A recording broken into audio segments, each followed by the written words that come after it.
Hello. So a lot of you were asking about self-concept struggles when I posted that Ask Your Burning Manifestation question. So you haven't watched that video, go back a few days. You'll see it posted and you can ask whatever questions you have. I've got advice and tips and tricks that I either answer or directly in the comments, or I'll make a video for you, which I am doing right now because some people have been struggling with self-concept, right? They're especially when they're struggling with self-concept when they're manifesting an SP. So I want to address this right now.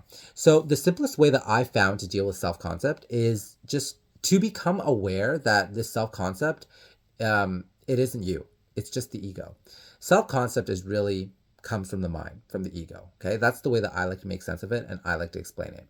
And so the trait that you think you are, it's just something you wear. It's just the ego, the mask that you put on.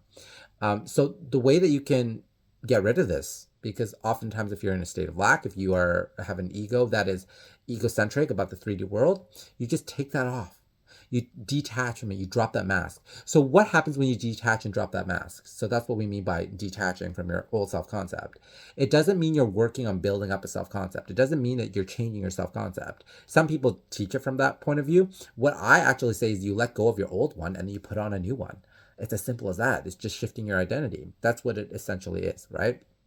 So recognize that beneath that old concept or self concept, beneath that is your I am consciousness. That's the most powerful self concept that you need to know and understand, is that that's your true by default being.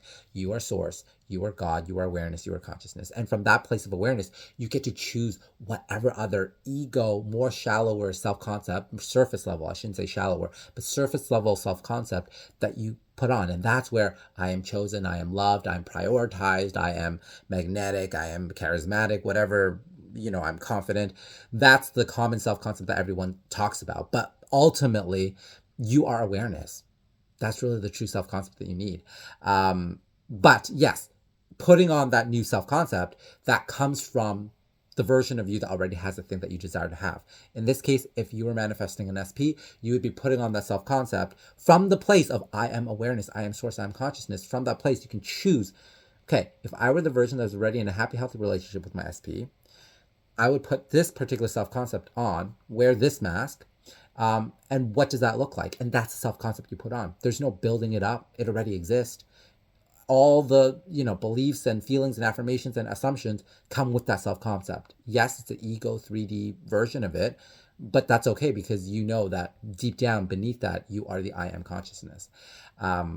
So yeah, from that state you can put whatever self concept or mask that aligns with your desired reality, and that's basically it. That is how you that's basically how you deal with the self concept struggle when you're, especially with your when you're dealing with SP and emotions, because you basically take the old one off and you put a new one on, and knowing that you have the ability to do that because you are beneath that, you are truly just your I am awareness, consciousness, and source, and you're connected to everything regardless. Okay, the 3D ego mask that we're putting on is simply the self concept that we're putting on. It's just to help us navigate and experience this 3D reality. That's all it is.